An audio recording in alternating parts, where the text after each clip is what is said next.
America में 50%, भारत में 5 to 6% और बांग्लादेश में 3 to 4% लोग स्टॉक मार्केट में सरमायाकारी करते हैं। जिस मुल्क में जितने ज्यादा लोग तालीम याफ्ता होते हैं, वहाँ उतनी ही ज्यादा स्टॉक मार्केट में शमूलियत होती है।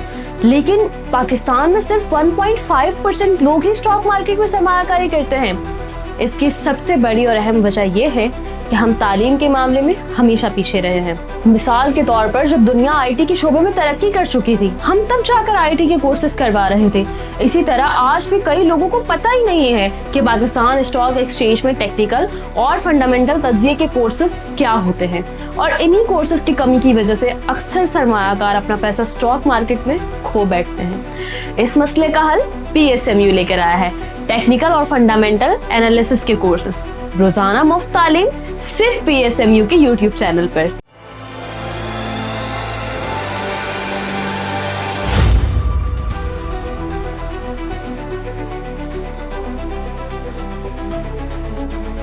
अस्सलाम वालेकुम, मैं हूं नादिया अनवर और आप देख रहे हैं पाकिस्तान शेयर मार्केट अपडेट्स। और नाज़रीन, आज के प्रोग्राम में हम बात करने वाले हैं फार्मा सेक्टर के ऊपर, और बात करेंगे कि फार्मा सेक्टर में आगे कितनी ग्रोथ दिख रही है, और ये आगे ये सेक्टर जो है इन्वेस्टर्स के लिए कैसा है, और क्या फर्दर जो है इस सेक्टर में हम देख रहे हैं 2026 में मज़ीद क्या स्ट्रांस रहेगा इसका।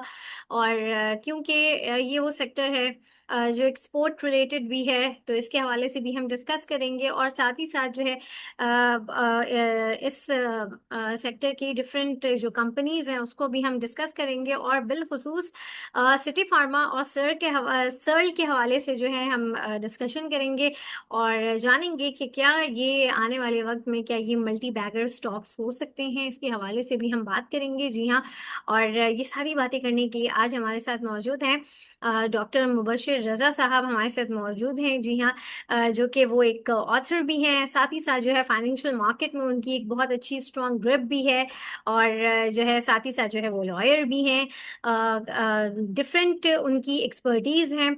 तो आज हम उनसे इसके हवाले से डिस्कस करेंगे, और जो है उनको वेलकम करने से पहले मैं आप लोगों से ये ज़रूर रिक्वेस्ट करूँगी कि आप लोग जो है मेरे प्रोग्राम्स को ज़्यादा से ज़्यादा लाइक किया करें, साथ ही साथ मेरे चैनल को भी सब्सक्राइब करें, साथ में बेल आइकन को भी हिट करें ताकि कोई भी इंफॉर्मेटिव सेशन वो आप मिस ना कर जाएं। और इसके अलावा आपने इसको शेयर करना है सबके साथ ताकि लोगों को इन्वेस्टमेंट की और साथ ही साथ फाइनेंशियल मार्केट की अवेयरनेस हो। तो चलें जी, चलते हैं अपने गेस्ट की तरफ, उन्हें वेलकम करते हैं। अस्सलाम वालेकुम सर। वालेकुम सलाम नादिया, कैसी हैं आप? अल्लाह का शुक्र सर, मैं ठीक हूँ, आप कैसे हैं सर? अल्लाह का शुक्र है। सबसे पहले तो sir thank you so much for your time, और जो है welcome to my session once again.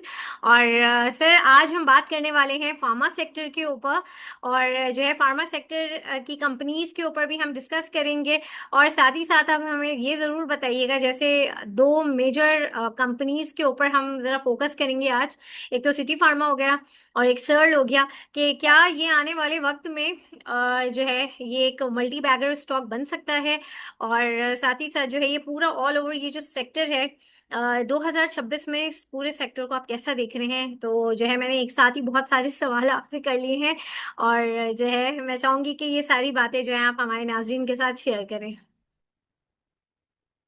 बात यह है कि पाकिस्तान का फार्मास्यूटिकल सेक्टर बहुत ही जी मजबूत सेक्टर है, जी। और वेरियस इंटरनेशनल और लोकल कंपनियां यहाँ पे काम कर रही हैं। हम्म। जब शुरू शुरू में पाकिस्तान बना तो ज़्यादातर मल्टीनेशनल कंपनीज थी यहाँ पे, लेकिन आहिस्ता आहिस्ता लोकल कंपनीज भी मजबूत से मजबूत होती गई और नई नई प्रोडक्ट्स के अंदर वो मुकाबले पे आती गई। इस वक्त सही। लोकल कंपनी की तादाद बहुत ज़्यादा है, मल्टीनेशनल कंपनियां काफ़ी कम हैं उनके हम्म। मुकाबले में। सही। जहाँ तक एक्सपोर्ट्स का ताल्लुक है, तो एक्सपोर्ट के अंदर अकॉर्डिंग टू वेरियस रिपोर्ट्स $5 से $7 बिलियन तक की पोटेंशियल पाया जाता है पाकिस्तानी फार्मास्यूटिकल सेक्टर में, अगर प्रॉपरली इसकी एक्सपोर्ट्स के नेटवर्क बनाए जाएं बाहर के मुल्कों में, खुसूसन अफ्रीकन कंट्रीज में और सेंट्रल एशियन कंट्रीज के अंदर, यहाँ की हम्म। ऊपर के फार्मास्यूटिकल की और हर्बल आइटम्स की बहुत ज़्यादा डिमांड होती है। तो इवन यूरोप और अमेरिका के अंदर भी हर्बल आइटम्स की बहुत डिमांड्स हैं और उनको काफ़ी एक्सप्लोर किया जा सकता है। लेकिन जैसे कि हमारे यहाँ हर चीज़ के अंदर थोड़ा लैक ऑफ इंटरेस्ट और थोड़ी इनएफिशिएंसी रहती है, तो उसकी वजह से इसको भी प्रॉपर्ली एक्सप्लॉइट नहीं किया जा सका। लेकिन अब ऐसा महसूस होता है कई कंपनियां ऐसी आई हैं जिनका ज्यादा इंटरेस्ट और स्ट्रेस जो है वो एक्सपोर्ट की ऊपर है। सही। अभी हम उसको जिक्र करेंगे कंपनीज का वन बाय वन जो है कि कौन सी कंपनियां ज्यादा रिवोल्यूशनरी हैं और ज्यादा एक्सपोर्ट ओरिएंटेड हैं और उनकी ज्यादा तवज्जो लोकल मार्केट के साथ साथ एक्सपोर्ट के ऊपर भी है और उनका ज्यादा अच्छा नेटवर्क भी है। तो इसको हम वन बाय वन डिस्कस करेंगे। अभी हम जरा सेक्टर की बात कर रहे हैं तो उसके बाद फिर हम आगे जाएंगे। इसके अंदर ग्रोथ रेट जो है सेक्टर में तकरीबन 14% तक रहा है सही। और जो ग्रॉस प्रॉफिट आता रहा है कंपनियों का वो तकरीबन 21% तक ओवरऑल आता रहा है अगर देखा जाए तो। सही। अच्छा, इसके अंदर जो एक प्रॉब्लम होती है कि पाकिस्तान में क्योंकि रॉ मटेरियल इनका नहीं बनता, जिससे दवाएं बनाई जाती है ना, वो रॉ मटेरियल हमें इम्पोर्ट करना पड़ता है। तो इम्पोर्ट दो कंट्रीज से होता था, पहले इंडिया से होता था, लेकिन जब से कि इंडिया के साथ ताल्लुकात कशीदा हुए तो वहां से इम्पोर्ट खत्म हो गई। अब ज्यादा हमारी डिपेंडेंसी चाइना की पर हो गई है, या कुछ आती है इंडिया से थ्रू दुबई जो है माल जो है यहाँ पे, तो वो एक सिलसिला चलता था पहले। तो अब तो सिर्फ चाइना पे ज्यादा डिपेंडेंसी है। लेकिन अगर रॉ मटेरियल यहाँ बनना शुरू हो जाए चीजों का, तो कॉस्ट और ज्यादा नीचे चली जाएगी बीच में। अच्छा, रॉ मटेरियल के लिए बात बताऊं बड़ी इंटरेस्टिंग, कि रॉ मटेरियल की कॉस्ट जो होती है वो पेट्रोल के साथ चलती है। जैसे जैसे ऑयल की प्राइसेस ऊपर जाती हैं तो रॉ मटेरियल की प्राइसेस भी दुनिया में ऊपर चढ़ती हैं, और जैसे जैसे ऑयल की प्राइसेस कम होती हैं तो फार्मास्यूटिकल के रॉ मटेरियल की प्राइसेस भी डाउन हो जाती हैं।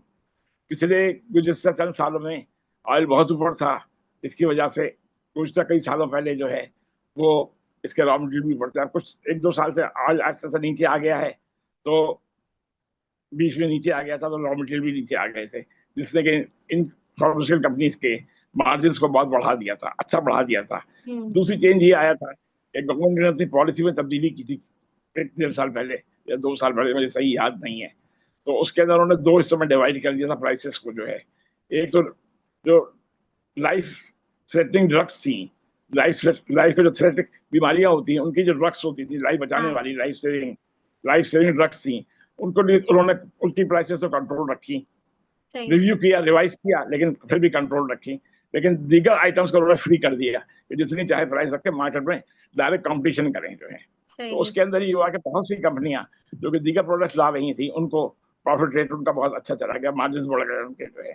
इस तरीके से ये सेक्टर बड़ा स्ट्रेंथन हो गया फाइनेंशियली जो है। अच्छा, पाकिस्तान के अंदर जो हाईएस्ट ग्रॉस प्रॉफिट कमाने वाली कंपनियां हैं उनके अंदर है एजीपी लिमिटेड, हाई नून और सर्ल। तो सर्ल उन तीन बड़ी कंपनियों में आती है जो कि हाईएस्ट प्रॉफिट अर्न कर रही हैं, जिनके मार्जिन बहुत अच्छे हैं पाकिस्तानी कंपनियों में जो है। अभी रिसेंटली इसका ईपीएस 6 से ऊपर आ गया है, 6 रुपए से ऊपर आया है जो है। अच्छा, और क्योंकि आने वाले वक्तों में हम ये फील करते हैं कि रॉ मटेरियल की कॉस्ट ज्यादा ऊपर नहीं जा पाएगी, पेट्रोल के मसले हल हो जाएंगे, तो रॉ मटेरियल का ज्यादा ऊपर नहीं जाएगी, इसलिए जो है इसकी मार्जिन हमेशा अच्छे ही रहेंगे। अच्छा, सर्ल ग्रुप जो है, सर्ल जिस ग्रुप के पास है वो बड़ा रेपुटेबल ग्रुप है पाकिस्तान का, डिस्ट्रीब्यूशन में भी हैं ये लोग। अच्छा, इसके अलावा दूसरे बहुत सी चीजें इनके पास जो है, पहले और फार्मास्यूटिकल कंपनी है, फिर एक आईबीएल के नाम से कंपनी है जो कि प्रोडक्ट्स, दीगर प्रोडक्ट्स बनाती है और सेल करती है उनको मार्केट में। डिस्ट्रीब्यूशन का बहुत अच्छा नेटवर्क है, इंटरनेशनल डिस्ट्रीब्यूशन भी है इनके पास जो है। तो ये ग्रुप बहुत वसी ग्रुप है और बहुत पाकिस्तान बनने के बाद से बहुत अच्छी तरीके से काम कर रहा है। इन पे कोई ब्लेम्स नहीं है, कोई भी प्रॉब्लम नहीं है, कोई केसेस नहीं है, सब चीज से फ्री है लिटिगेशन से, कहीं बदनामी नहीं आई अब तक। तो इसलिए हम समझते हैं कि ये कंपनी सेफ है इन्वेस्टर्स के लिए, और इसके लिए आगे जो है वो फ्यूचर ज्यादा अच्छा है। अच्छा, हमेशा ये कंपनी पहले जब बीच में प्रॉब्लम नहीं हुई थी, प्रॉब्लम आ गई थी बीच में कुछ फाइनेंशियल कॉस्ट बढ़ जाने की वजह से, और इनके एक दो प्रोजेक्ट फेल हुए थे, उसकी वजह से प्रॉब्लम्स आई थी। तो उससे पहले ये शेयर 400 रुपए का जा रहा था इनका, और ये बोनस देते थे मुसलसल, हर साल बोनस देते थे तकरीबन जो है, तो बोनस से तो बहुत प्रॉफिट होता था। तो हम समझते हैं कि अपनी ये उसी पुरानी रविश को बरकरार रखेंगे, क्योंकि अब टैक्स लग गया है बोनस पे, लेकिन फिर भी ऑफर करते हैं कि बोनस वगैरह भी इसमें आएंगे आने वाले वक्तों में जो है। सही। अच्छा, इसकी प्रोडक्ट बेताकत है, प्रोडक्ट लाइन पे अगर आप जाएं तो इसकी प्रोडक्ट लाइन बेताकत है। सही। बहुत सी प्रोडक्ट बनाते हैं ये, जिसके अंदर के सबसे बड़ी प्रोडक्ट है लाइफ सेविंग भी हैं, बिल्कुल, हाँ। हर्बल सही। प्रोडक्ट्स भी हैं, हाँ हाँ। और सही। अच्छा सर, इसमें मुझे ऑन्कोलॉजी के ये प्रोडक्ट्स हैं, जी। ऑन्कोलॉजी के प्रोडक्ट्स हैं। जी जी, ओके। क्या कह रही हैं आप? सर मैं ये कह रही हूँ कि ये तो इस इन स्टॉक में मुझे ये बताएं कि जो मैं जैसे मैंने शुरू में भी पूछा था कि मल्टी बैगर स्टॉक्स जो है कौन कौन से होंगे इस सेक्टर में। देखिए, इस सेक्टर में अभी जा रहा हूँ उसके ऊपर। इस ओके। सेक्टर में मल्टी बैगर स्टॉक जो है, हम उसी पे आ रहे हैं। मल्टी बैगर स्टॉक कौन कौन से होंगे जो है, एक तो कैंडल। ये सर्ल, सर्ल हमें नजर आ रहा है मल्टी अच्छा। बैगर स्टॉक है। ओके। हाँ, इसकी वजह ये है कि एक तो प्रोडक्ट लाइन बहुत लंबी है इनकी जो है, उसके बाद हम्म। ड्रग्स, हेल्थ सेविंग ड्रग्स है इनके पास, फिर वो हाँ। जनरल ड्रग्स बहुत सारी है इनके पास, दवाएं हैं सही। जनरल जो है, हम्म। फार्मेसी की, और बायो प्लांट लगा रहे हैं ये। बायो प्लांट पाकिस्तान में 3 कंपनी के पास है सिर्फ जो है, तीसरी कंपनी आएगी, ये चौथे नंबर की कंपनी होगी जो बायो प्लांट बनाई लगाएगी जो है। और बायो प्लांट एक ऐसी चीज है जो कि आईवी इंजेक्शन तैयार करता है और लाइफ से सेविंग ड्रग्स बना सकते हैं ये। तो ये बायो प्लांट जो है ये बहुत ज्यादा प्रॉफिटेबल बिजनेस है जो है, जो अनकरीब इनकी शुरू होने वाली है। सही। और कैंसर की ड्रग्स इनके पास हैं, तो कैंसर की दवाएं बहुत महंगी होती हैं, इम्पोर्ट होती थी पहले, बायो प्रोडक्ट भी पहले सारी इम्पोर्ट होती रही हैं, अब जो है यहाँ पाकिस्तान में बनना शुरू हो गई हैं जो है। और इसी तरीके से कैंसर की प्रोडक्ट भी सारी इम्पोर्ट होती थी, जो अब पाकिस्तान में बनना शुरू हो रही हैं। तो इस वजह से हम समझते हैं कि बहुत बड़ी मल्टी बैगर कंपनी है, और आगे जा करके ये एक बड़ी मल्टी कैबर कंपनी बन सकती है, मल्टी बैगर बन सकती है। तो ये चंद चीजें थी जो मैंने कहा मैं आपको बता दूं। अब करीब पाकिस्तान में एक रशियन कंपनी है, इंफॉर्मेशन ये भी है, जो हम्म। कि अपना प्लान लगाने जा रही है $80 मिलियन की इन्वेस्टमेंट से जो है। हम्म। और ये भी इस सेक्टर में एक बड़ा इजाफा होगा, फार्मास्यूटिकल सेक्टर में। अच्छा। इसके बाद दूसरी कंपनी जो है सिटी वो भी बड़ी, फार्मा। अच्छा इसमें मैं आपको एक चीज और बता दूं, इन दोनों कंपनी का जो हम यहाँ जिक्र कर रहे हैं ना, इसके हम्म। दो चीज बताऊं ये। देखिए, जो इन्वेस्टमेंट होती है ना, ट्रेडिंग जो भी स्टॉक में इन्वेस्टमेंट होती है वो दो तरह से होती है। एक सही। शॉर्ट टर्म इन्वेस्टमेंट होती है जो ट्रेडर्स करते हैं, सही है। और एक लॉन्ग टर्म इन्वेस्टमेंट होती है जो इन्वेस्टर्स करते हैं। ओके। सही। ठीक है। सही तो है। क्योंकि इन दोनों कंपनियों की प्राइसेस इतनी कम है शेयर की इस बार, तो दोनों अंडर $100 से कम है। हाँ। सिटी फार्मा भी 80-85 की है इस बार जो है, और सुगल भी 100 से नीचे है। तो ये ट्रेडर्स भी 90 टू इसमें यूज कर सकते 93। हैं इसको, ट्रेडर, हाँ, ट्रेडर्स भी यूज कर सकते हैं इसको जो है, और सही। इन्वेस्टर्स के लिए बहुत अच्छी चीज है। हाँ। लॉन्ग टर्म अगर लेके रखते हैं तो आगे इनको 400 टाइम 500 टाइम प्रॉफिट देती है ये कंपनीज जो है। और अगर ट्रेडर्स यूज करते हैं तो शॉर्ट टर्म के अंदर अच्छा गेन करते हैं। दूसरी हाँ। चीज ये है कि सेल का अगर आप देखें तो उसमें हमेशा हैवी वॉल्यूम्स होते हैं, लाइट सही है। वॉल्यूम्स नहीं होते सेल के अंदर। जब भी आप स्टॉक देखेंगे तो उसके अंदर वॉल्यूम्स थोड़े अच्छे होते हैं। अगर वॉल्यूम्स अच्छे होते हैं और उसके साथ प्राइस भी बढ़ जाती है, तो ट्रेडर्स के लिए इससे अच्छी चीज कोई हो ही नहीं सकती, कि प्राइसिंग अच्छी है, वॉल्यूम, इसका मतलब लॉस नहीं होगा, वो उठा सकते हैं शेयर्स, ओके। चाहे वो डेली ट्रेडर्स हों या वीकली ट्रेडर्स हों, ठीक दोनों है। उठा सकते हैं माल जो है। तो हम्म। दूसरी चीज ये होती है कि जब इसकी चलती है, सल चलता शुरू होता स्टार्ट लेता है, तो हम्म। ये इसका मोमेंटम स्लोली बढ़ता जाता है। मोमेंटम बढ़ने की वजह क्या होती है कि मोमेंटम उस वक्त बढ़ता है जबकि दूसरे इन्वेस्टर भी साथ शामिल हो रहे हैं, यानी कि अच्छा। प्राइस ऊपर जा रही है तो हाँ। दीगर इन्वेस्टर भी पैसे लगाते जा रहे हैं, तभी तो मोमेंटम ऊपर जा रहा है जो स्पीड के साथ जो सही। है। तो हमेशा सेल का मोमेंटम जब चलता है शेयर जाइए, तो ये अक्सर आप देखेंगे कि इसका मोमेंटम अच्छा हो जाता है। हाँ। अच्छा, तो इसलिए ट्रेडर्स के लिए बहुत अच्छी चीज है सेल जो है, उनको खास तौर पर तवज्जो देनी चाहिए। इन्वेस्टर्स को भी सब सस्ता शेयर है, ले लेना चाहिए, आगे इनको बोनस भी मिलेंगे। और तवक्को हम करते हैं, ये कोई एडवाइस नहीं है, ये सिर्फ इंफॉर्मेशन है और सही। एजुकेशन है जो है, कि इनको बोनसेस भी मिलेंगे और तवक्को की जाती है, और जो इनका अपने रिटर्न्स आएंगे वो अच्छे मिलेंगे इनको जो है, सही। स्टॉक सही। रिटर्न्स अच्छे मिलेंगे, डिविडेंड्स सही। अच्छे मिलेंगे इनको जो है। डिविडेंड्स अच्छे अच्छा, होंगे। अब हम, जी जी बिल्कुल, दूसरी कंपनी का हम बात कर रहे थे, वो एक बात का ख्याल रखें, इससे पहले मैं आगे जाऊं, एक और बड़ी इंटरेस्टिंग बात आपको बताऊं, हम्म। कि जो बड़े बड़े इन्वेस्टर्स जो हैं वो कहते हैं कि हमेशा हाँ। इन्वेस्टमेंट उस कंपनी में करना चाहिए जो हम्म। कि जो कि आपको 20 ईयर से लेकर 20% से लेकर के 30% तक ईयर टू ईयर ग्रोथ दे रही हो। सही। कंपेरेटिव स्टडी करनी चाहिए कि हम्म। ईयर टू ईयर ग्रोथ कितनी आ रही है। अगर ट्वेंटी सही। परसेंट या उससे ज्यादा ग्रोथ आ रही है कंपनी के हाँ, अंदर, तो इसका तभी मतलब उसमें ये ग्रोइंग कंपनी है। सही। अगर हम देखें तो सर्ल, और जो अभी हम सिटी फार्मा की बात कर रहे हैं, या के बाद हम बात करेंगे दूसरी कंपनी की, तो वो भी उनकी जो ग्रोथ रेट है वो अच्छा है, ओके। बहुत सही। अच्छा ग्रोथ रेट है। दूसरी हाँ। चीज ये होती है आरओई कितना आ रहा है उनका देखना चाहिए। आरओई कम से कम 16% से लेकर 20 के दरमियान होना चाहिए, तो इनका आरओई भी अच्छा है। सबसे अहम चीज ये है कि क्वार्टरली इनके रिजल्ट्स कैसे आ रहे हैं, तो क्वार्टरली रिजल्ट्स भी अच्छे बुरे नहीं है। सही। इसके बाद इसका बिजनेस प्रोग्राम यूनिक है कि नहीं है। बिजनेस प्रोग्राम दोनों के यूनिक है, वेरी इंटरेस्टिंग चीज ये है। अभी हम सिटी फार्मा पे आएंगे तो बताएंगे कि इनका कितना यूनिक प्रोग्राम है। और हम्म। सल के तो बिल्कुल, जो जितनी बायो का जैसे प्लांट है, या ये कि कैंसर की दवाएं हैं, या दूसरी जनरल हेल्थ की दवाएं ये ला रहे हैं, तो ये सारी चीजें जो हैं वो बिल्कुल यूनिक प्रोग्राम्स हैं जो दूसरी कंपनी के पास नहीं है। हाँ। अच्छा, फिर ये देखना पड़ता है कि बैंक्स के पास कितनी, और दूसरे फाइनेंशियल इंस्टीट्यूशंस के पास इनके कितने शेयर्स हैं, वो भी इन दोनों कंपनियों के अच्छे खासे हैं। और सही। स्पॉन्सर्स के पास भी अच्छी होल्डिंग है, हाँ। डायरेक्टर्स के पास भी अच्छी होल्डिंग है। इसका मतलब ये कि डायरेक्टर का स्टेक्स भी है, सिर्फ ये शेयर होल्डर से बेस नहीं कर रही, बल्कि डायरेक्टर का स्टेक भी है इसके ऊपर जो है। इन दोनों कंपनियों की खसूसियत ये है।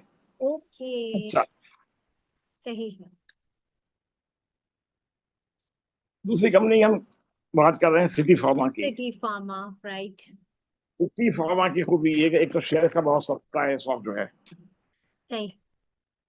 जितनी फार्मास्यूटिकल सेक्टर में आप अच्छी कंपनियां जाकर देखें, उनमें सबसे कम शेयर इसी का है।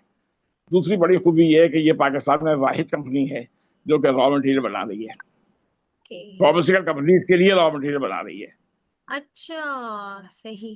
जो कि पहले अब तक इम्पोर्ट होता रहा है। हाँ हाँ हाँ हाँ।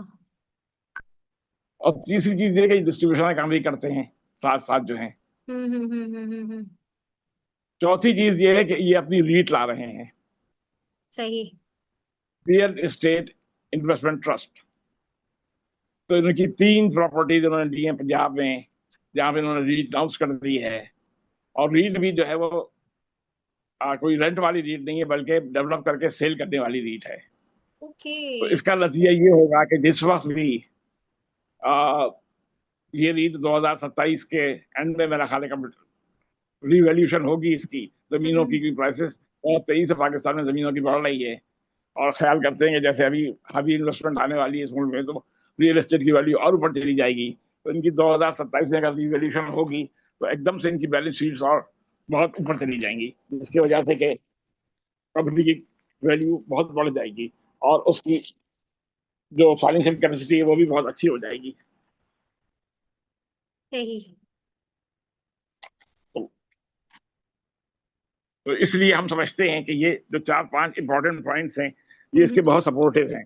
ओके। और इनका जो एक्सपोर्ट का लेवल, वो एक्सपोर्ट की जो इनकी कोशिश है वो बहुत ज्यादा है। ये अच्छा। जानवरों की ड्रग्स भी बना, जानवरों के लिए दवाई बनाते हैं जो कि ज्यादातर एक्सपोर्ट हो रही हैं।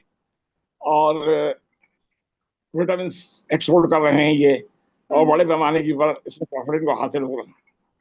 और हर्बल प्रोडक्ट्स भी बना रहे हैं ये, इसके अंदर इनको हाँ। बड़े पैमाने की तवक्को करते हैं कि ये प्रॉफिट ले सकते हैं। कंपनी के मार्जिन बहुत बढ़ जाएंगे इससे, क्योंकि सही। हर्बल प्रोडक्ट्स की डिमांड दुनिया भर में बहुत है। और विटामिन भी जो है इनकी ज्यादा जा रही हैं, एक्सपोर्ट हो रही है इंटरनेशनली। इसके अंदर भी इनका प्रॉफिट लेवल बहुत अच्छा आ जाएगा जो है। हाँ तो हाँ ये हाँ। क्योंकि सस्ता शेयर है, तो इसलिए ये ट्रेडर्स को भी सूट करता है। इसमें खैर वॉल्टिलिटी तो इतनी नहीं है, ना मोमेंटम इतना है, लेकिन आगे जा करके ये ट्रेडर्स के लिए भी बहुत अच्छा हो सकता है। लेकिन इन्वेस्टर के लिए तो बहुत सस्ता, बहुत अच्छा शेयर है, इनको बिल्कुल इस शेयर की ऊपर तवज्जो देनी चाहिए और गौर करना चाहिए। सही सही सही, बिल्कुल। Great. Thank you sir Mubashar साहब, आपका बहुत शुक्रिया। ज़बरदस्त, आपने बहुत ही अच्छी इंफॉर्मेशन जो है वो हमारे साथ शेयर की। और नाज़रीन, इससे ये हमें आइडिया होगा कि जो है वैसे तो हम सब जानते हैं कि इसमें इन्वेस्ट करना चाहिए, क्योंकि इसमें प्राइस की जो है वो अप हो रही होती है और डिप पे जा रहे, जैसी मार्केट है अभी आजकल हमारी, तो उसमें मौका मिलता है तो लोग इसमें इन्वेस्ट करते हैं। हमारे डिफरेंट एक्सपर्ट जो है इसको रिकमेंड कर रहे होते हैं। बट ये जो इसकी जो एक्चुअल जो पूरी स्टडी है जो इस वक्त जो है डॉक्टर साहब ने हमें हमारे साथ शेयर की है, उससे हमें ये हेल्प होगी कि हमें फैक्ट्स एंड फिगर्स पता चल गए हैं इन कंपनीज के, इस सेक्टर के। तो जो है इस सेक्टर में इन्वेस्ट करना और साथ ही साथ जो है इन कंपनीज में इन्वेस्ट करना जो है वो हमारे लिए आसान हो गया है, कि जो है हम किस तरीके से क्या स्ट्रैटेजी के साथ जो है हम इन कंपनीज में जो है वो इन्वेस्ट कर सकते हैं। और जैसे कि डॉक्टर साहब ने हमें बताया कि इसको हम एज अ ट्रेडिंग के तौर पे भी इस्तेमाल मतलब इन्वेस्ट कर सकते हैं, और शॉर्ट टर्म में भी, और इसको as a investment point of view से भी ये एक बहुत अच्छे ऑप्शन है, तो उसको भी हम अवेल कर सकते हैं। और जो है यहाँ पर नाज़रीन मैं लूँगी इजाज़त, और एक बार फिर डॉक्टर साहब आपका बहुत शुक्रिया। और जो है नाज़रीन यहाँ पर मैं लूँगी इजाज़त, इंशाल्लाह आप लोग सबसे फिर मुलाकात होगी, तब तक के लिए अल्लाह हाफिज़।